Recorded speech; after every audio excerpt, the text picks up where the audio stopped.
সাম্য হত্যার বিচার দাবিতে ঢাকা বিশ্ববিদ্যালয়ে দিনভর বিক্ষোভ, কালো ব্যাজ ধারণ করে ছাত্রদলের অবস্থান কর্মসূচি, উপাচার্যের পদত্যাগ দাবি। ঢাকা বিশ্ববিদ্যালয়ে বিগত 9 মাসে দুইটি খুন হয়েছে, প্রশাসনের অবিলম্বে পদত্যাগ দাবি করছে।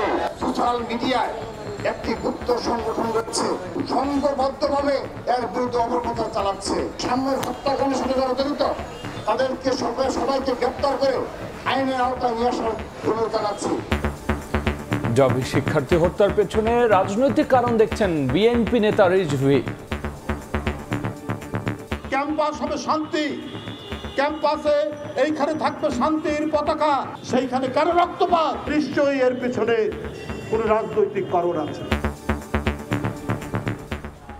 দেখছিলেন প্রধান শিরোনাম। রাতের সময় সঙ্গে আছি আমি মার্জিয়া শ্রেয়া এবং আমি গোলাম রাব্বি। এবারে অন্যান্য শীর্ষ সংবাদ। 2 দিন ধরে সড়কে জগন্নাথ বিশ্ববিদ্যালয় শিক্ষার্থীরা। আবাসন ভাতা, বাজেটে বরাদ্দ বাড়ানো সহ 4 দফা আদায়ে ক্যাম্পাস শাটডাউন ঘোষণা আন্দোলনকারীদের।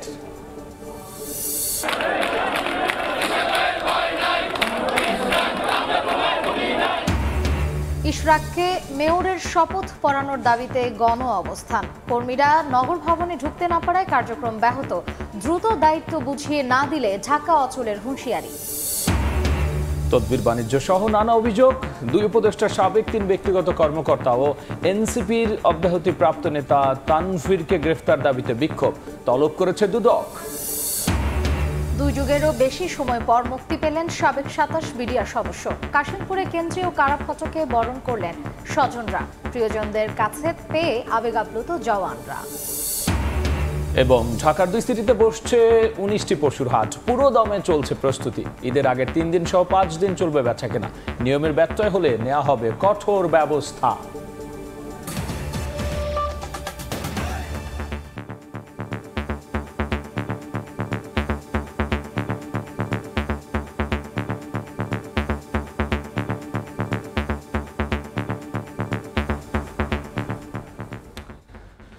সাম্য হত্যার বিচার দাবিতে দিনভর উত্তাল ছিল ঢাকা বিশ্ববিদ্যালয় ক্যাম্পাস। কালো ব্যাজ ধারণ করে অবস্থান কর্মসূচি পালন করেছে ছাত্রদল। ক্যাম্পাসের নিরাপত্তা নিশ্চিতে প্রশাসন ব্যর্থ হয়েছে, এই অভিযোগ তুলে ভিসির পদত্যাগ চেয়েছেন নেতাকর্মীরা। এদিকে সাম্য হত্যাকাণ্ডে শোক প্রকাশ করে অর্ধদিবস ক্লাস পরীক্ষা স্থগিত রাখে প্রশাসন। ক্যাম্পাসের নিরাপত্তায় সোহরাওয়ার্দী উদ্যানে অবৈধ স্থাপনা উচ্ছেদ করেছেন কর্তৃপক্ষ।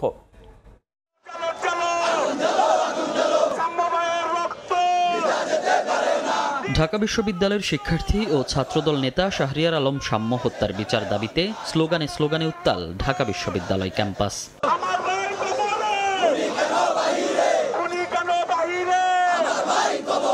উপাচার্যের পদত্যাগ ও ক্যাম্পাসে নিরাপত্তা নিশ্চিতের দাবিতে ছাত্রদলের নেতাকর্মীরা বৃহস্পতিবার সকাল থেকে জড়ো হন ভিসি চত্বরে। তাদের অভিযোগ, ক্যাম্পাসে নিরাপত্তা দিতে প্রশাসন ব্যর্থ হয়েছে। ভিসি তার দায়িত্বশীল জায়গা থেকে ছাত্রদের নিরাপত্তা দিতে ব্যর্থ হয়েছেন। আমরা আজকে এই জায়গায় এসে সমবেত হয়েছি ভিসির পদত্যাগের দাবিতে।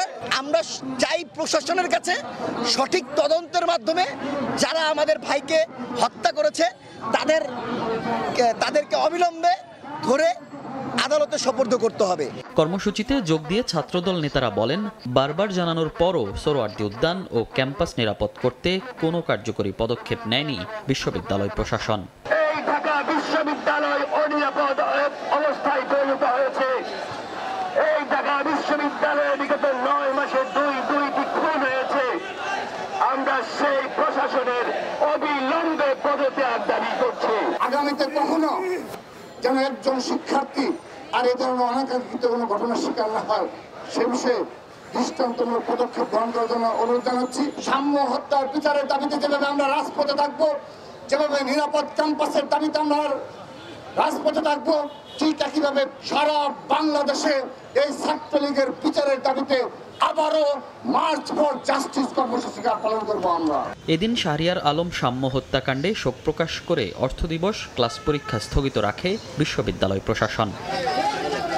এদিকে সোহরাওয়ার্দী উদ্যানকে শিক্ষার্থীদের জন্য নিরাপদ করার লক্ষ্যে অভিযান পরিচালনা করে বিশ্ববিদ্যালয় প্রশাসন ও সিটি কর্পোরেশন। টিএসসি সংলগ্ন গেট বন্ধের কার্যক্রম সহ উচ্ছেদ করা হয় ভেতরে থাকা বেশ কিছু দোকানপাট। মনির হোসাইন, সময় সংবাদ, ঢাকা। সাম্য হত্যার পেছনে রাজনৈতিক কারণ আছে বলে দাবি করেছেন বিএনপির জ্যেষ্ঠ যুগ্ম মহাসচিব রুহুল কবির রিজভী। সাম্য হত্যার বিচার দাবিতে দুপুরে প্রেস ক্লাবের সামনে এক মানববন্ধনে তিনি কথা বলেন। শিক্ষার্থীদের সঙ্গে সরকার দ্বিচারিতা করছে এমন অভিযোগ করে বিএনপির এই জ্যেষ্ঠ নেতা বলেন, জগন্নাথ বিশ্ববিদ্যালয়ের শিক্ষার্থীরা আবাসন চাইলে হামলা হয়েছে, আর এনসিপি দাবি নিয়ে গেলে সাদরে গ্রহণ করছে। অনেক চক্রান্ত ষড়যন্ত্র চলছে, অনেক কিছু ঘটনা হচ্ছে। আপনারা কি সেই দিকে না তাকিয়েই এইখানে আপনাদের মতো করে দেশ চালাবেন? কিন্তু ওই যে ফ্যাসিবাদের পতন হয়ে পালিয়ে গেছে, তাদেরকে মদদ দেওয়ার অনেক শক্তি রয়েছে যারা দিচ্ছে।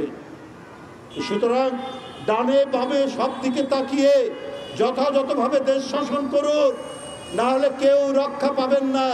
কোনো বিশেষ রাজনৈতিক দল বা কোনো আদর্শকে প্রতিষ্ঠিত করতে গেলে আপনারা কিন্তু জনগণ ধরে ফেলবে। আপনারা জানি না কাদের প্রতিনিধিত্ব করছেন। এদিকে দেশের স্বাধীনতার সার্বভৌমত্ব বর্তমান সরকারের কাছে নিরাপদ নয় উল্লেখ করে বিএনপির স্থায়ী কমিটির সদস্য মির্জা আব্বাস বলেছেন, করিডোর দেওয়ার সিদ্ধান্ত নেবে নির্বাচিত সরকার। বিকেলে কুমিল্লা নগরীর জেলা শিল্পকলা একাডেমিতে বিএনপির সদস্য ফর্ম বিতরণ ও সদস্য নবায়ন কর্মসূচির উদ্বোধন অনুষ্ঠানে তিনি একথা বলেন। এই সরকারের হাতে আমার দেশের ভৌগোলিক অখণ্ডতা নিরাপদ নয়। ডাবল মনিংকে আরো উন্নত করা যায়। আমি বলতে চাই, যত উন্নত করা সম্ভব সেটা আমরাই করব, বিদেশি কোনো শক্তির প্রয়োজন নাই। অন্তর্বর্তীকালীন সরকার, নির্বাচন দেওয়া সরকার, দেশের কোনো নীতি নির্ধারণী বিষয়ে সিদ্ধান্ত নেওয়ার অধিকার তাদের নাই। দেশের অভ্যন্তরে আজকে আপনারা করিডোর দিতে চাচ্ছেন, নির্বাচিত সরকার ছাড়া এই সিদ্ধান্ত নেওয়ার মালিক আপনারা নন। 4 দফা আদায়ে অনড় অবস্থানে জগন্নাথ বিশ্ববিদ্যালয়ের শিক্ষার্থীরা।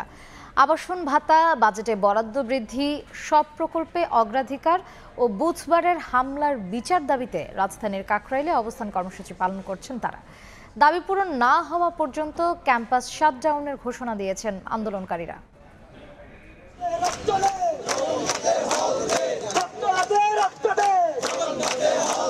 কেউ শুয়ে আছেন রাস্তায়, কেউ বসে আছেন, কেউ আবার স্লোগান দিয়ে উজ্জীবিত করছেন অন্যকে।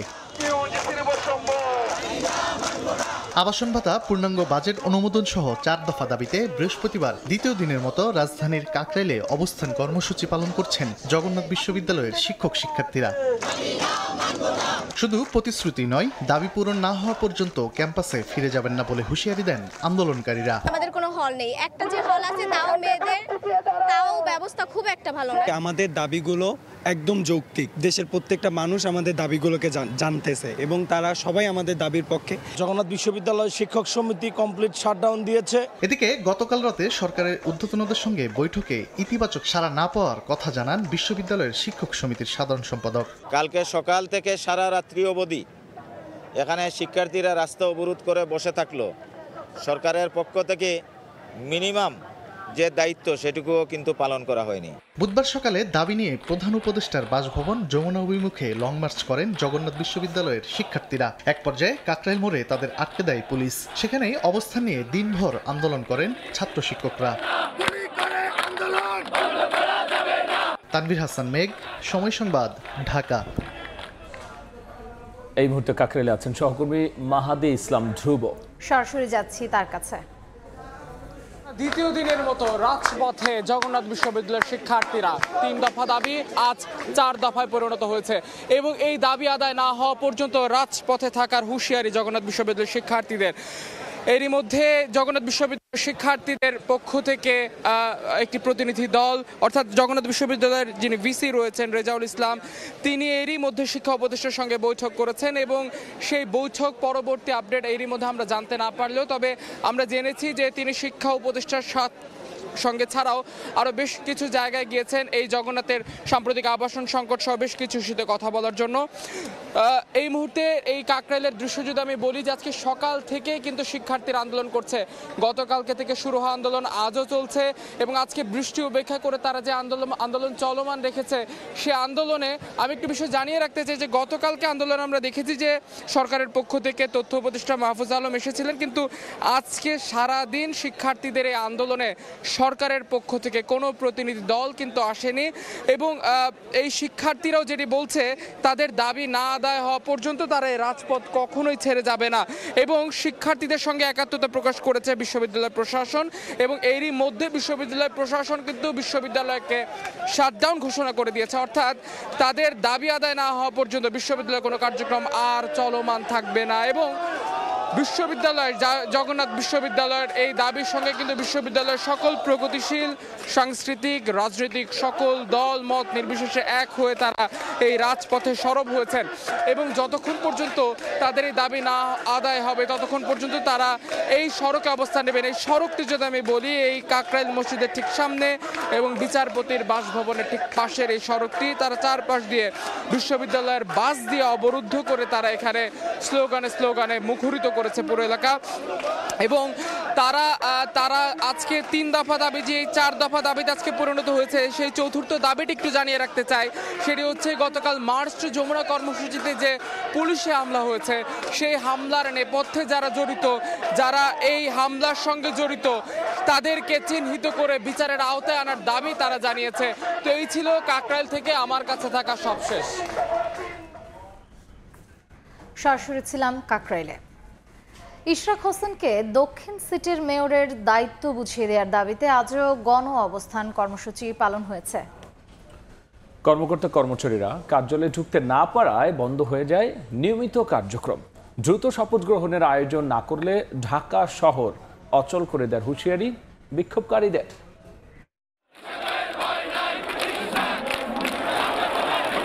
নগর ভবনের সামনে ঢাকাবাসীর ব্যানারে দ্বিতীয় দিনের মতো এই গণ অবস্থান। ফটক বন্ধ করে দিয়ে বিক্ষোভ চলায় ভেতরে যেতে পারেননি কোনো কর্মকর্তা কর্মচারী। এতে বন্ধ থাকে সিটি কর্পোরেশনের স্বাভাবিক কার্যক্রম।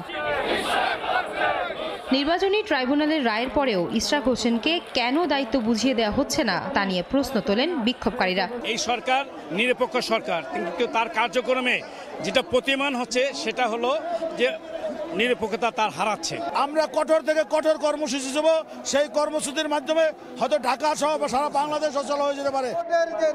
এদিকে নগর ভবনের ভেতরে ঢাকাবাসীর ব্যানারে বক্তব্য দেন বিএনপির নেতাকর্মীরা। বলেন অনতিবিলম্বে শপথ গ্রহণের আয়োজন না করলে ঢাকা শহরকে অচল করে দেওয়া হবে। বিনা ভোটে আর কতদিন থাকবেন অজুহাত দিয়ে? অজুহাত দিয়ে থাকার কোনো উপায় নেই। আগামীতে ঢাকা শহরে আমরা অলি গলিতে এর প্রতিবাদ অব্যাহত রাখবো যদি মেয়রকে শপথ নিতে আরো বিলম্ব করা হয়। আজকে তারা আদালতকে বৃদ্ধাঙ্গুল দেখিয়ে শপথ পড়াচ্ছে না। আগামী শনিবার বিক্ষোভ মিছিল কর্মসূচির ঘোষণা দেন বিক্ষোভকারীরা। বেলা 1:30টার দিকে নগর ভবনের সামনে থেকে চলে যান তারা। আয়েশা সিদ্দিক, সামিয়া, সময় সংবাদ, ঢাকা। প্রধান বিচারপতির সরকারি বাসভবন সহ রাজধানীর 9টি জায়গায় সভা সমাবেশ নিষিদ্ধ করে গণবিজ্ঞপ্তি জারি করেছে ডিএমপি। বিকেলে ডিএমপি কমিশনার শেখ মোহাম্মদ সাজ্জাদ আলী স্বাক্ষরিত এক গণবিজ্ঞপ্তিতে এ নির্দেশনা দেওয়া হয়। এতে বলা হয়, সম্প্রতি উদ্ভূত পরিস্থিতির পরিপ্রেক্ষিতে জনশৃঙ্খলা রক্ষার্থে ডিএমপি অর্ডিন্যান্স পরবর্তী নির্দেশ না দেওয়া পর্যন্ত প্রধান বিচারপতির সরকারি বাসভবন, বিচারপতি ভবন, জাজেস কমপ্লেক্স, বাংলাদেশ সুপ্রিম কোর্টের প্রধান গেট, মাজার গেট, জামে মসজিদ গেট, আন্তর্জাতিক অপরাধ ট্রাইব্যুনাল 1 ও 2 এর প্রবেশ গেট, বিচার প্রশাসন প্রশিক্ষণ ইনস্টিটিউট ভবনের সম্মুখে সব ধরনের সভা সমাবেশ, মিছিল, শোভাযাত্রা ও বিক্ষোভ প্রদর্শন নিষিদ্ধ করা হলো। এতে আরও বলা হয়, বিভিন্ন দাবি দাওয়া আদায় ও প্রতিবাদ কর্মসূচির নামে যখন তখন সড়ক অবরোধ করে যান চলাচলে বিঘ্ন না ঘটানোর জন্য সংশ্লিষ্ট সবাইকে অনুরোধ করা হলো। রাতের সময়ে আরও থাকছে। বছরখানেক বন্ধ থাকার পর ফের খুলছে মালয়েশিয়ার শ্রমবাজার। অগ্রাধিকার পাবেন বাংলাদেশিরা। প্রথম ধাপে প্রায় 8,000 জনের নাম চূড়ান্ত, জানালেন উপদেষ্টা। কমিশন বাণিজ্য সহ দুর্নীতির অভিযোগে দুই উপদেষ্টার সাবেক এপিএস ও পিও এবং এনসিপির সাবেক নেতা গাজী সালাউদ্দিন তানভীরকে এবার দুদকের মুখোমুখি হতে হচ্ছে। তাদের আগামী 20 ও 21 মে তলব করা হয়েছে। এদিকে 400 কোটি টাকা আত্মসাতের অভিযোগে ন্যাশনাল ব্যাংকের পরিচালনা পর্ষদের 2 সদস্য সহ 16 জনের বিরুদ্ধে মামলা করেছে দুদক। মাসখানেক আগে অন্তর্বর্তী সরকারের উপদেষ্টা আসিফ মাহমুদ সজীব ভুঁইয়ার সাবেক এপিএস মোয়াজ্জেম হোসেন ও স্বাস্থ্য উপদেষ্টা নূরজাহান বেগমের সাবেক ব্যক্তিগত কর্মকর্তা তুহিন ফারাবির বিরুদ্ধে 100 কোটি টাকার তদবির বাণিজ্যের অভিযোগ ওঠে। একইভাবে এনসিপি থেকে অব্যাহতি পাওয়া সাবেক যুগ্ম সদস্য সচিব সালাউদ্দিন তানভীরের বিরুদ্ধেও কমিশন বাণিজ্যের অভিযোগ ওঠে। এসব অভিযোগের বিষয়ে গোয়েন্দা কার্যক্রম শেষে প্রকাশ্যে অনুসন্ধানের নামে দুদক গঠন করা হয় পৃথক 3টি কমিটি। এবার অভিযুক্ত 3 জন সহ স্বাস্থ্য উপদেষ্টার আরেক ব্যক্তিগত কর্মকর্তা ডাক্তার মাহমুদুল হাসানকে চলতি মাসে তলব করে নোটিশ দিয়েছে সংস্থাটি। তদবির বাণিজ্য, চাঁদাবাজি, টেন্ডার বাণিজ্য সহ নানাবিধ দুর্নীতি এবং অনিয়মের আশ্রয়ে নামে বেনামে অবৈধ সম্পদ অর্জনের অভিযোগে ইতিমধ্যে অনুসন্ধান কার্যক্রম শুরু হয়েছে এবং অনুসন্ধান দল এই অভিযোগ প্রমাণের জন্য সহায়ক রেকর্ডপত্রের জন্য অধিযাচনপত্র প্রেরণ করেছেন। দুর্নীতির অভিযোগ ওঠা এসব ব্যক্তিদের বিরুদ্ধে অনুসন্ধানের দৃশ্যমান অগ্রগতি ও গ্রেফতারের দাবিতে বাংলাদেশ যুব অধিকার পরিষদ দুদক কার্যালয়ের সামনে বিক্ষোভ করে। তবে সংস্থাটি মহাপরিচালক বলছেন চাপ প্রয়োগ করে নয়, দুদকের প্রতি আস্থা রাখার আহ্বান জানান তিনি। এই বিষয়ে আমাদেরকে চাপ প্রয়োগ করার কোনো প্রয়োজন নেই, এটা আমরা প্রত্যাশা করি না। আমাদের উপর দয়া করে আস্থা রাখুন। অবশ্যই আপনারা সেই দৃশ্যমান আমাদের অনুসন্ধান তদন্তের দৃশ্যমান ফলাফল আপনারা জানতে পারবেন। এদিকে ঋণের নামে 404 কোটি টাকা আত্মসাতের অভিযোগে ন্যাশনাল ব্যাংকের পরিচালনা পর্ষদের সাবেক সদস্য পারভীন হক শিকদার, রণহক শিকদার সহ 16 জনের বিরুদ্ধে মামলা করেছে দুদক। তাসলিম তৌহিদ, সময় সংবাদ, ঢাকা। পিলখানা হত্যায় বিস্ফোরক মামলায় জামিন পাওয়া সাবেক 27 বিডিআর সদস্য কাশিমপুর কেন্দ্রীয় কারাগার থেকে মুক্তি পেয়েছেন। সকাল 10টায় কারাগার থেকে বের হন তারা। এ সময় কারা ফটকে উপস্থিত ছিলেন স্বজনেরা। এর আগে সোমবার 40 আসামির জামিন মঞ্জুর করেন আদালত। শেষ হলো দীর্ঘ 15 বছরের অপেক্ষা। স্বজনকে ফিরে পেয়ে আবেগ আপ্লুত হয়ে পড়েন সাবেক বিডিআর সদস্যরা। 2009 সালে বিডিআর বিদ্রোহের ঘটনায় বিস্ফোরক মামলায় কাশিমপুর কেন্দ্রীয় কারাগার থেকে বৃহস্পতিবার সকালে জামিনে মুক্তি পান 27 জন। এর আগে ভোর থেকেই কারা ফটকে অপেক্ষা করেন স্বজনরা। 2 যুগেরও বেশি সময় পর পরিবারের সদস্যকে কাছে পেয়ে কান্নায় ভেঙে পড়েন তারা। 17 বছর আমরা বিডিআর ভাই ছিল, একসাথেই থাকছি, সবাই নির্দোষ, বিডিআর সবাই নির্দোষ। আমি চাই যাতে দ্রুত এই নিউজ সরকার যাতে দ্রুত সবাইকে বের করে দেয়। আমাদেরকে যদি রাষ্ট্র ভালো মনে করে যে না তারা নির্দোষ, রাষ্ট্র যদি মনে করে তাহলে তাদেরকে অ্যাকচুয়ালি মুক্তি দিচ্ছে। কারা সূত্রে জানা গেছে আসামি পক্ষের আবেদনের প্রেক্ষিতে গত সোমবার 40 জনের জামিন মঞ্জুর করেন আদালত। এর পরিপ্রেক্ষিতে মুক্তি পাওয়ার পর সাবেক বিডিআর সদস্যরা উচ্ছ্বাস প্রকাশ করেন। আমার যখন ধুয়ে যায় তখন আমি 9 মাস, আমি নানু বাড়ির মানুষ হয়েছি, এখন 16 বছর পর দেখতেছি আমার আম্মু তো নেই। এর আগে হত্যা মামলায় খালাস পাওয়া 178 জন বিস্ফোরক দ্রব্য নিয়ন্ত্রণ আইনের মামলায় জামিন পেয়েছিলেন। এ নিয়ে একই মামলায় 218 জন জামিন পেলেন। মেহেদী হাসান, সময় সংবাদ, গাজীপুর। 21শে আগস্ট গ্রেনেড হামলা মামলায় সব আসামি খালাসের রায়ের বিরুদ্ধে রাষ্ট্রপক্ষের লিভ টু আপিলের শুনানি 26 মে পর্যন্ত মুলতবি করেছেন আপিল বিভাগ। সকালে প্রধান বিচারপতি সৈয়দ রেফাত আহমেদের নেতৃত্বাধীন 6 বিচারপতি বেঞ্চে এই শুনানি হয়। এদিন শুনানি করেন রাষ্ট্রপক্ষ। পরে 26 মে পরবর্তী শুনানির দিন ধার্য করা হয়। এর আগে গত 1 ডিসেম্বর 21 আগস্ট গ্রেনেড হামলার ঘটনায় হত্যা বিস্ফোরক দ্রব্য আইনের মামলায় বিএনপির ভারপ্রাপ্ত চেয়ারম্যান তারেক রহমান সহ সব আসামিকে খালাস দিয়ে রায় দেন হাইকোর্ট। পরে 19 মার্চ সব আসামির খালাসের বিরুদ্ধে আপিল করেন রাষ্ট্রপক্ষ। আসামি পক্ষের আইনজীবীদের প্রত্যাশা হাইকোর্টের আদেশ বহাল থাকবে আপিল বিভাগেও। 2004 সালের 21 আগস্ট বঙ্গবন্ধু এভিনিউয়ে সাবেক প্রধানমন্ত্রী শেখ হাসিনার সমাবেশে গ্রেনেড হামলার ঘটনা ঘটে। ওই ঘটনায় আওয়ামী লীগের 24 নেতাকর্মী নিহত হন। ঐকমত্যের ভিত্তিতে করা জাতীয় সনদে থাকতে হবে জন আকাঙ্ক্ষার প্রতিফলন। মানুষ চায় না বারবার ফ্যাসিবাদের উত্থান ঘটুক। সংসদ ভবনের এলইডি হলে বাংলাদেশের সমাজতান্ত্রিক দলের সঙ্গে বৈঠকের আগে স্বাগত বক্তব্যে একথা বলেছেন জাতীয় ঐকমত্য কমিশনের সহসভাপতি আলী রিয়াজ। জন আকাঙ্ক্ষা বাস্তবায়নে রাজনৈতিক দলের নেতাদের মানসিকতার পরিবর্তনের তাগিদ দিয়েছেন বাসদ নেতারা। সংস্কার বিষয়ে ঐকমত্য গড়তে রাজনৈতিক দলগুলোর সঙ্গে ধারাবাহিক আলোচনা করছে জাতীয় ঐকমত্য কমিশন। বৃহস্পতিবার জাতীয় সংসদের এলডি হলে ঐকমত্য কমিশনের সদস্যরা বাংলাদেশের সমাজতান্ত্রিক দল বাসদের প্রতিনিধি দলের সঙ্গে বৈঠক করে। এমন একটি ব্যবস্থা, এমন একটি রাষ্ট্র তৈরি করতে পারি।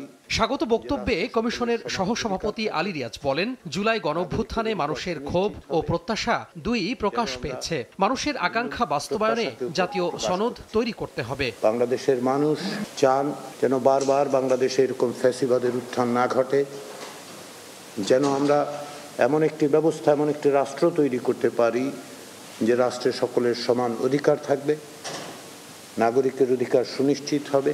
ঐকমত্য প্রতিষ্ঠার বিষয়টি আমরা চেষ্টা করছি একটি জাতীয় সনদের মধ্যে দিয়ে প্রতিফলিত হোক, যাতে করে ভবিষ্যতে প্রত্যেকটি রাজনৈতিক দল যেন সেই উদ্দেশ্য এবং লক্ষ্যগুলোকে বাস্তবায়নের পথে ভূমিকা পালন করতে পারে। প্রায় 4.5 ঘন্টার বৈঠক শেষে বাসদ সাধারণ সম্পাদক জানান, বেশ কিছু বিষয় নিয়ে ঐকমত্যে পৌঁছালেও সংবিধানে বিতর্ক সৃষ্টি হয় এমন কিছু না রাখার দাবি জানানো হয়েছে।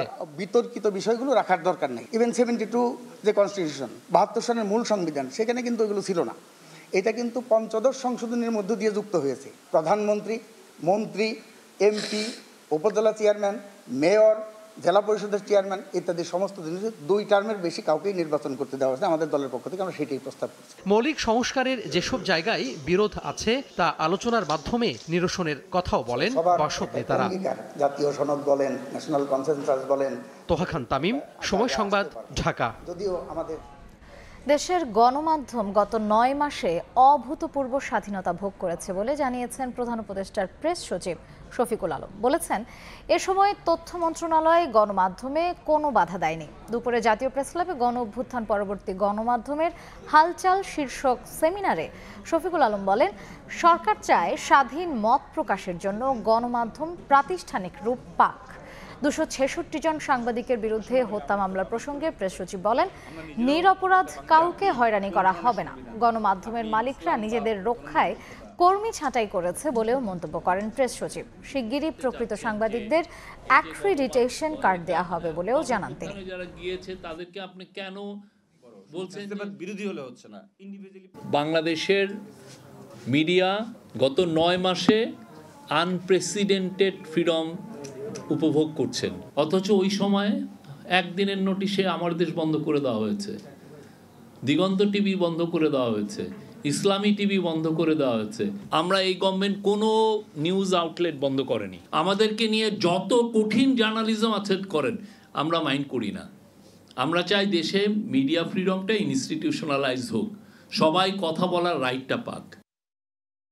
আগামী কয়েক মাসে 1 থেকে 1.5 লাখ শ্রমিক নিতে পারে মালয়েশিয়া। শ্রমিক নেওয়ার ক্ষেত্রে দেশটি বাংলাদেশকে প্রাধান্য দেবে বলে জানিয়েছেন প্রবাসী কল্যাণ ও বৈদেশিক কর্মসংস্থান উপদেষ্টা ডক্টর আসিফ নজরুল। জানান, যেতে না পারা 17,000 শ্রমিকের মধ্যে 7,926 জনের নাম চূড়ান্ত করেছে মালয়েশিয়া। আগামী কয়েক মাসে মালয়েশিয়া 1 থেকে 1.5 লক্ষ বিদেশি শ্রমিক নিতে পারে। তো আমাদেরকে মালয়েশিয়ার যে ইন্টেরিয়র হিউম্যান রিসোর্স মিনিস্টার আছে, উনি আশ্বস্ত করেছেন লোক দেওয়ার ক্ষেত্রে বাংলাদেশকে সর্বোচ্চ অগ্রাধিকার দেওয়া হবে। বাংলাদেশ থেকে সবচেয়ে বেশি লোক নেবেন ওনারা। প্রথম ব্যাচ হিসাবে 7,926 জনের তালিকা ওনারা চূড়ান্ত করেছেন। সিকিউরিটি গার্ড আছে বা কেয়ার গিভার আছে বা নার্স আছে, বাংলাদেশ থেকে নেওয়া যায় নাকি, স্কিল্ড ওয়ার্কফোর্স নেওয়া যায় নাকি, ওনারা আগ্রহ দেখিয়েছেন। আন্তর্জাতিক মেরিটাইম প্রদর্শনীতে অংশগ্রহণের জন্য বাংলাদেশ নৌবাহিনী জাহাজ বানৌজা খালিদ বিন ওয়ালিদ চট্টগ্রাম বন্দর ছেড়ে দিচ্ছে। মালয়েশিয়ার লাংকাওয়েতে 5 দিন ব্যাপী এই প্রদর্শনী অনুষ্ঠিত হবে। এর মাধ্যমে মালয়েশিয়ার সঙ্গে দ্বিপক্ষীয় সম্পর্ক সুদৃঢ় হবে বলে জানান নৌপ্রধান। বিস্তারিত পার্থপ্রতিম বিশ্বাসের রিপোর্টে। আগামী 20 থেকে 24 মে মালয়েশিয়ার লঙ্কাওয়েতে অনুষ্ঠিত হতে যাচ্ছে 17 লঙ্কাওয়ে আন্তর্জাতিক মেরিটাইম এবং এরোস্পেস প্রদর্শনী, যেখানে অংশ নিতে বৃহস্পতিবার সকালে চট্টগ্রাম বন্দর ত্যাগ করেছে বাংলাদেশ নৌবাহিনী জাহাজ বানৌজা খালিদ বিন ওয়ালিদ। নৌবাহিনীর ঐতিহ্যবাহী রীতি অনুযায়ী সুসজ্জিত বাদক দলের বাদ্য পরিবেশনের মধ্য দিয়ে আনুষ্ঠানিকভাবে বিদায় জানানো হয় জাহাজটিকে। এ সময় উপস্থিত ছিলেন নৌ কর্মকর্তা ও নাবিকদের পাশাপাশি তাদের স্বজনরাও। 5 দিনের এই প্রদর্শনীতে বিশ্বের বিভিন্ন দেশের উচ্চ পর্যায়ের প্রতিনিধি, পর্যবেক্ষক ও নৌবাহিনীর জাহাজ অংশ নেবে। বানৌজা খালিদ বিন ওয়ালিদ জাহাজের ক্যাপ্টেন এম এজাজ মাসুদের নেতৃত্বে 34 কর্মকর্তা সহ সর্বমোট 229 জন সদস্য এই প্রদর্শনীতে যোগদান করবেন, যা আন্তর্জাতিক অঙ্গনে দেশের ভাবমূর্তি উজ্জ্বল করবে।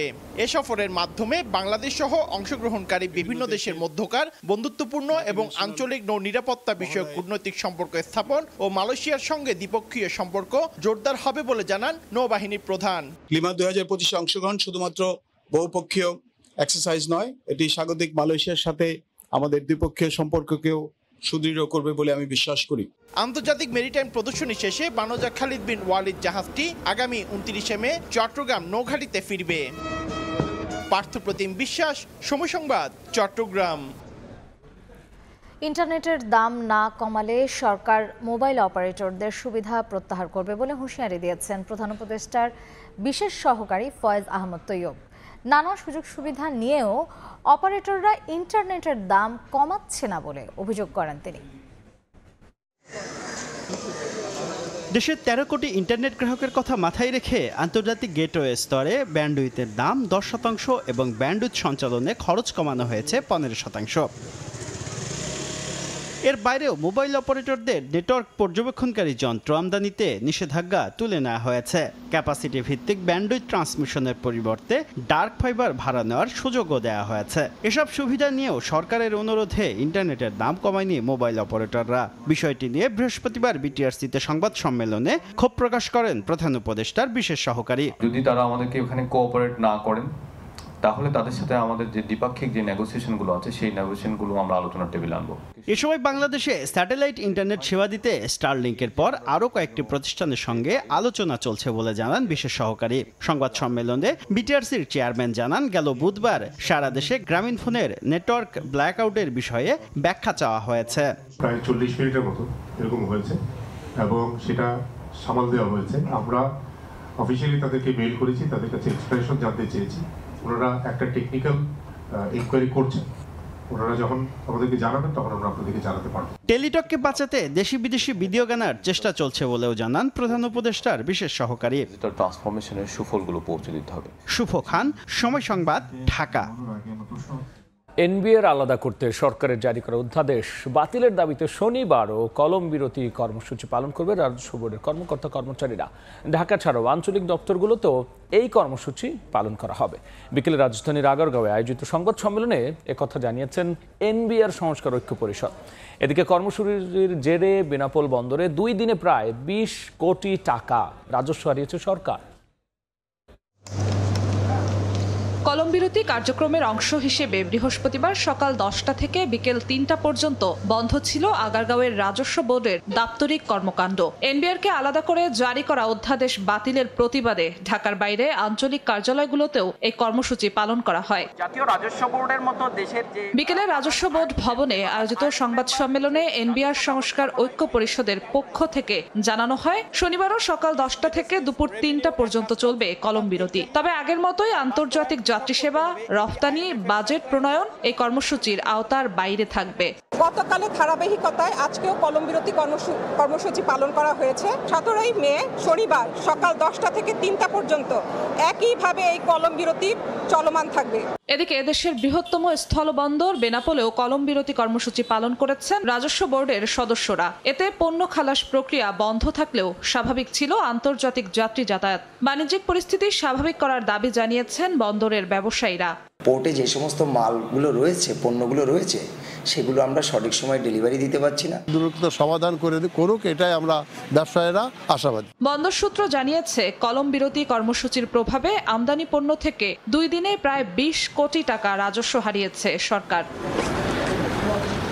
জিনাতারা জশোয়া, সময় সংবাদ, ঢাকা।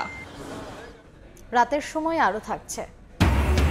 শান্তি প্রতিষ্ঠায় রাশিয়া ইউক্রেন বৈঠক আজ। ইস্তাম্বুলে পৌঁছেছেন জেলেনস্কি, যোগ দিচ্ছেন না পুতিন। যুক্তরাষ্ট্রের আপত্তিতে নেটোর সম্মেলনেও ডাক পায়নি কিয়েভ। জ্যৈষ্ঠের শুরুর দিনে গুটি জাতের আম নামানোর মধ্য দিয়ে রাজশাহীতে শুরু হয়েছে বাজারজাতকরণ। ধাপে ধাপে নামবে অন্যান্য জাতও। চলতি মৌসুমে অনাবৃষ্টির প্রভাবে আমের আকার হয়েছে মাঝারি। তবে ফলন বেশি হওয়ায় দাম ভালো পাওয়ার আশা বাগানীদের। এদিকে নির্ধারিত সময়ের আগে পেকে যাওয়ায় সাতক্ষীরার হিমসাগর আম নামানো শুরু হয়ে গেছে। দীর্ঘ পরিচর্যা শেষে বাগান জুড়ে চাষিদের আম নামানোর ব্যস্ততা। জেলা প্রশাসনের বেঁধে দেয়া পূর্ব নির্ধারিত সময় অনুযায়ী বৃহস্পতিবার একযোগে আম নামানো শুরু করেন রাজশাহী আম বাগানীরা।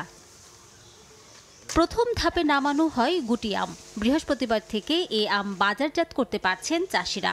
রাজশাহীর সবচেয়ে জনপ্রিয় আম হল হিমসাগর ও ল্যাংড়া, যা পেতে অপেক্ষা করতে হবে আরও কিছুদিন। 20 মে গোপালভোগ, 30 মে হিমসাগর এবং 10 জুন নামানো হবে ল্যাংড়া আম। বাগানীরা জানান, চলতে মৌসুমে বৃষ্টি কম থাকায় আমের আকার খুব বেশি বড় হয়নি, তবে ফলন হয়েছে বেশ ভালো। আজকে আমের বৈশিষ্ট্যটা হচ্ছে যে সিজনের একটা অংশ খুব গরম থাকবে, তারপর একটা বৃষ্টি হয়, বৃষ্টি হওয়ার পরে আমের সাইজটা খুব ভালো হয়। তাপমাত্রা বেশি, ওই কারণে আমরা প্রথম থেকেই ছোট। এদিকে জেলা শহরের বানেশ্বর বাজারে বিভিন্ন উপজেলা থেকে আম নিয়ে আসেন চাষিরা। বিক্রেতারা জানান, কাঙ্ক্ষিত ক্রেতা না থাকায় এখনো জমে ওঠেনি আমের বাজার। আম খুব সীমিত আসছে, যেদিন পাকছে সেগুলা ভাঙছে। গোপালভোগ যাচ্ছে 1300, 1400, 1500, 2000 টাকাও যাচ্ছে। এদিকে সাতক্ষীরার হিমসাগর আম নির্ধারিত সময়ের আগেই পেকে যাওয়ায় নামানো শুরু হয়ে গেছে। এর আগে হিমসাগর বাজারজাত করার কথা ছিল আগামী 20 মে। রিমু সিদ্দিক, সময় সংবাদ।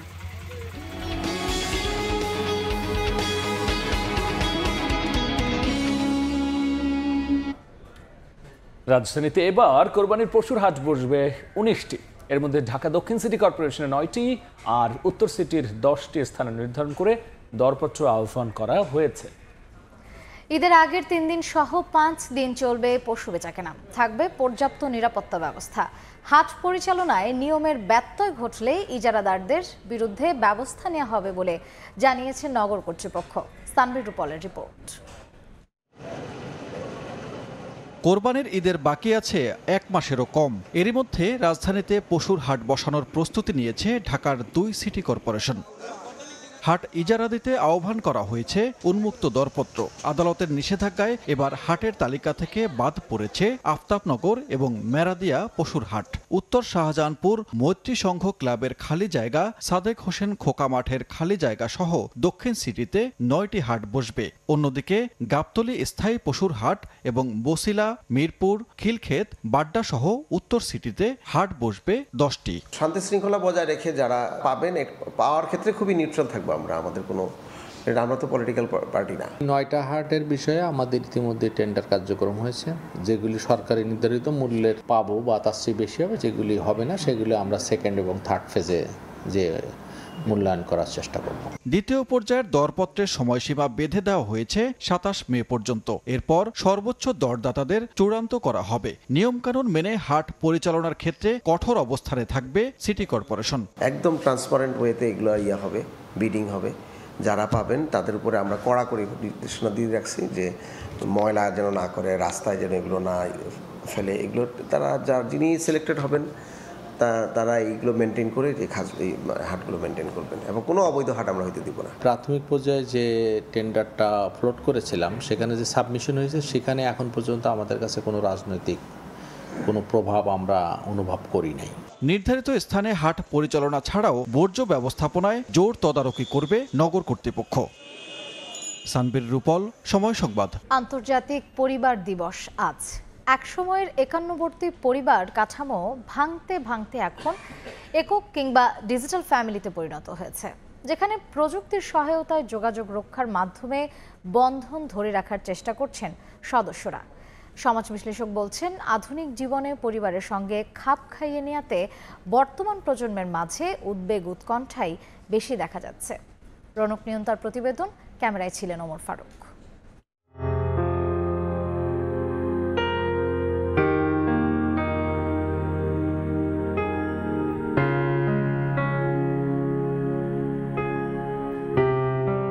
ফাঁকা জায়গা পেলেই যে শহরে আকাশচুম্বী ভবন উঠে যায়, সে শহরের ঠাস বুনোটের ভিড়ে শিশুটির অপেক্ষা মা বাবার জন্য।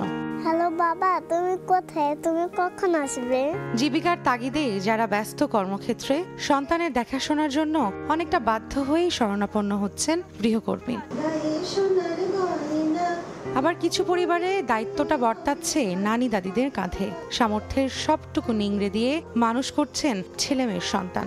ভালো লাগে আর কি, আমার কোনো কষ্ট মনে হয় না। আবার হয়তো কেউ শৈশবেই হারিয়েছে তার পারিবারিক বন্ধন, তাদের একাকী জীবনযাত্রায় খোঁজ নেয়ারও যেন থাকে না কেউ। সামাজিকতা বলেন, তার যে আদার মেইনটেনেন্স বলেন, সবকিছুই কিন্তু করছে, যেটা ঠিক যৌথ পরিবারেও হচ্ছে। এই সমাজ বিশ্লেষক বলছেন, আধুনিক সমাজে পরিবারের সঙ্গে খাপ খাইয়ে নেয়াতেই বর্তমান প্রজন্মের উদ্বেগ উৎকণ্ঠা বেশি। তার যে পার্টনার, সে এটার সঙ্গে অভ্যস্ত না, সে হয়তো অন্যভাবে মানুষ হয়েছে এবং সে তার সেই স্বাধীন চেতা যে মনোভাব, সেটার সঙ্গে অ্যাডজাস্ট করতে পারে না। প্রযুক্তির আধিপত্যে পারিবারিক ব্যবস্থা ভাঙতে ভাঙতে একক থেকে কোনো দেশে ডিজিটাল ফ্যামিলিতে রূপান্তরিত হয়েছে, যেখানে সদস্যরা আলাদা জায়গায় অবস্থান করলেও নানা প্ল্যাটফর্মের সহযোগিতায় যোগাযোগ রক্ষা করেন। বিপরীতে কিছু পরিবার এখনো ধরে রেখেছে একান্নবর্তিতা। আমার মতো শান্তি, এটা গর্ব করার কথা না। অনেক মায়ের, আমার তো আশেপাশে আরো মা আছে, ছেলেরা আছে, তা অনুতাপ থাকে। সময়ের সাথে সাথে একান্নবর্তী পরিবার এখন শুধুই স্মৃতি। যৌথ পরিবারের একসঙ্গে থাকা, খাওয়া, হই হুল্লোড়, আনন্দ উল্লাসের মজাই অন্যরকম। আর এত একক পরিবারের মাঝেও সেই যৌথ পরিবারের ঐতিহ্য ধরে রেখেছে এই পরিবারটি। যৌথভাবে থাকতে গেলে পারস্পরিক বোঝাপড়া ও ত্যাগের মনোভাব থাকা জরুরি বলেও মনে করছেন এই পরিবার। বোঝাপড়াটা থাকা দরকার। আমি বড় বলি যে আমি আপনার কাছ থেকে শিখতে পারবো না, সেটা না। রুটি করলে একজন তো সবজি কাটে বা সবজিটা করা হয়, খাবার থেকে শুরু করে সবকিছুই আমরা ভাগাভাগি করে করি। কিছু ক্ষেত্রে সন্তানদের উপর শৃঙ্খলার বিষয়টি চাপানো এবং অতিরিক্ত কঠোরতাই পরিবারের দূরত্ব বাড়ার অন্যতম কারণ বলে মনে করছেন বিশ্লেষকরা। সেই সঙ্গে সামাজিক যোগাযোগ মাধ্যমের বদলে সন্তানদের বেশি সময় দিয়ে বন্ধুত্বপূর্ণ সম্পর্ক গড়ে তোলারও পরামর্শ তাদের। রৌনক নিয়ন্তা, সময় সংবাদ, ঢাকা। এবার দেশের বাইরের খবর। শান্তি প্রতিষ্ঠা রাশিয়ার সঙ্গে বৈঠকে অংশ নিতে তুরস্কে পৌঁছেছেন ইউক্রেনের প্রেসিডেন্ট ভলোদিমির জেলেনস্কি। স্থানীয় সময় বৃহস্পতিবার বিকেলে ইস্তাম্বুলে বৈঠক হওয়ার কথা রয়েছে। সম্প্রতি যুদ্ধ বন্ধে ইউক্রেনের সঙ্গে সরাসরি আলোচনার প্রস্তাব দেন রুশ প্রেসিডেন্ট ভ্লাদিমির পুতিন। স্থানীয় সময় বুধবার আলোচনার জন্য প্রতিনিধি দলের তালিকা প্রকাশ করে ক্রেমলিন। সেই তালিকায় নেই পুতিনের নাম। রাশিয়ার হয়ে প্রতিনিধিত্ব করবেন তারই উপদেষ্টা ভ্লাদিমির মেদেনস্কি। এদিকে আগামী মাসে নেদারল্যান্ডসে অনুষ্ঠেয় নেটো সামিটে ইউক্রেনের সদস্যপদ এজেন্ডায় না থাকার ইঙ্গিত মিলেছে। মার্কিন আপত্তির কারণে জেলেনস্কিকে এবারের সম্মেলনে আমন্ত্রণ জানানো হয়নি বলে খবর প্রকাশ করেছে আন্তর্জাতিক গণমাধ্যম। পাকিস্তানের রাজনীতিতে নাটকীয় মোড়। প্রধানমন্ত্রী শাহবাজ শরীফের আলোচনার প্রস্তাবে রাজি হয়েছেন কারাগারে বন্দী দেশটির প্রধান বিরোধী নেতা ইমরান খান। বৃহস্পতিবার এক প্রতিবেদনে এই তথ্য জানিয়েছে পাকিস্তানি সংবাদ মাধ্যম জিও নিউজ। ভারতের সঙ্গে পাকিস্তানের উত্তেজনার মধ্যে দেশটিতে রাজনৈতিক ঐক্যের ডাক দেওয়া হয়েছে। এক প্রতিবেদনে পাকিস্তানি সংবাদ মাধ্যম জিও নিউজ জানায়, কারাগারে বন্দী ইমরানের সঙ্গে প্রথমবারের মতো আলোচনায় বসার প্রস্তাব দিয়েছেন দেশটির প্রধানমন্ত্রী শাহবাজ শরীফ। সেই প্রস্তাবে রাজি হয়েছেন পাকিস্তানের সাবেক প্রধানমন্ত্রী ও পিটিআই নেতা। প্রতিবেদনে আরো বলা হয়, গেল সোমবার আদিয়ালা জেলে পিটিআইয়ের বর্তমান চেয়ারম্যান ব্যারিস্টার গহর আলী খান সরকারের আলোচনার প্রস্তাব পৌঁছে দেন ইমরান খানকে। ইমরান সম্মত হলেও আলোচনাটি গোপনীয়ভাবে ও গণমাধ্যমের উপস্থিতি বা নজরের বাইরে হওয়া উচিত বলে মন্তব্য করেন তিনি। পিটিআই সূত্র বলছে, ইমরানের সম্মতি পাওয়ায় সরকারের সঙ্গে আনুষ্ঠানিকভাবে আলোচনার আহ্বান জানানো হবে। তাদের অভিমত, অতীতে আলোচনার প্রয়াস গণমাধ্যমে অতিরিক্ত প্রচারের কারণে ব্যর্থ হয়েছে। পিটিআই সূত্রে বরাত দিয়ে গণমাধ্যমটি বলছে, ইমরান খান চান আলোচনায় সেনাবাহিনীর পরোক্ষ বা প্রত্যক্ষ সমর্থন থাকুক। এমনকি প্রয়োজনে তিনি সেনাবাহিনীর একজন প্রতিনিধির সঙ্গেও বৈঠকে বসতে রাজি আছেন। রাহানুল রানা, সময় সংবাদ। দেখছেন রাতের সময়। খেলার খবর। পাকিস্তান সফরে বিসিবিকে সবুজ সংকেত দিয়েছে বাংলাদেশ সরকার। 5 ম্যাচের টি-20 সিরিজ খেলতে যেতে তাই আর বাধা নেই টাইগারদের। তবে অস্থিতিশীল পরিস্থিতিতে ক্রিকেটাররা যেতে চাইবে কিনা সেই সিদ্ধান্ত খেলোয়াড়দের উপর ছেড়ে দিয়েছে ক্রিকেট বোর্ড। আর আরব আমিরাত সিরিজের 2 ম্যাচেই বাংলাদেশ দলের সঙ্গে থাকতে হবে মোস্তাফিজুর রহমানকে। ভারত পাকিস্তান সংঘাতে থমকে যায় ক্রিকেট। আইপিএল এর মতো পিএসএলও বন্ধ হয়ে গেছে। অনিশ্চয়তায় পড়ে বাংলাদেশের পাকিস্তান সফরও। চলতি মাসে দেশটায় সফরে যাওয়া হবে কিনা তা নিয়ে দোলাচলে ছিল বাংলাদেশ দল। এরপর সবকিছু নির্ভর করেছে সরকারের সিদ্ধান্তের উপর। তবে আপাতত মিলেছে গ্রিন সিগন্যাল। পাকিস্তানে টি-20 সিরিজ খেলতে আর কোনো বাধা নেই টাইগারদের। তবে কেবল সরকারের গ্রিন সিগন্যাল নয়, দরকার ক্রিকেটারদের ইচ্ছাও। বিসিবি তাই চূড়ান্ত সিদ্ধান্ত ঝুলিয়ে রেখেছে। পাকিস্তান যেতে খেলোয়াড়রা রাজি কিনা তা নিশ্চিত হতে চায় ক্রিকেট বোর্ড। আপাতত তাই ক্রিকেটারদের সম্মতির অপেক্ষা। সব ব্যাটে বলে মিললে আরব আমিরাত সিরিজ শেষে পাকিস্তান উড়াল দেবে টাইগারের স্কোয়াড। যদিও সে বহরে সঙ্গী হবেন কিনা মোস্তাফিজ, সে প্রশ্নও আছে। বোর্ডের ঊর্ধ্বতন এক কর্মকর্তা সময় সংবাদকে জানিয়েছেন, আরব আমিরাত সিরিজ শেষের আগে কোনো ধরনের এনওসি পাবেন না ফিজ। সিরিজের মাঝপথে ন্যাশনাল টিমের ক্যাম্প ছেড়ে যাওয়ার উদাহরণ তৈরি না করতেই এমন সিদ্ধান্ত বিসিবির। অর্থাৎ একাদশে থাকুক বা নাই থাকুক, ফিজকে থাকতে হচ্ছে দলের সঙ্গেই। তাই দিল্লি ক্যাপিটালসের পরের ম্যাচে খেলা হচ্ছে না এই বাঁহাতি পেসারের। আরব আমিরাত সিরিজ শেষে অনুমতি চাইলে বিবেচনা করবে বিসিবি। সেক্ষেত্রে 2 ম্যাচের এনওসি পেতে পারেন মোস্তাফিজ। সাব্বির মিথুন, সময় সংবাদ, ঢাকা। এ পর্যায়ে শীর্ষ সংবাদ জানিয়ে দিচ্ছি আরো একবার।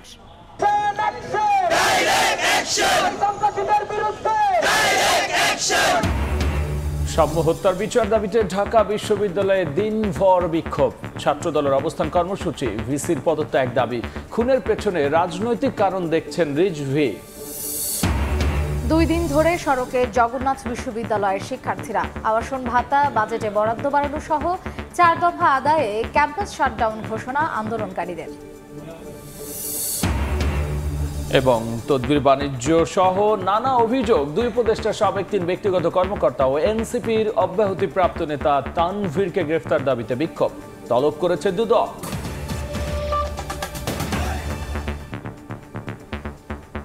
এই ছিল রাতের সময়। সঙ্গেই থাকুন সময়।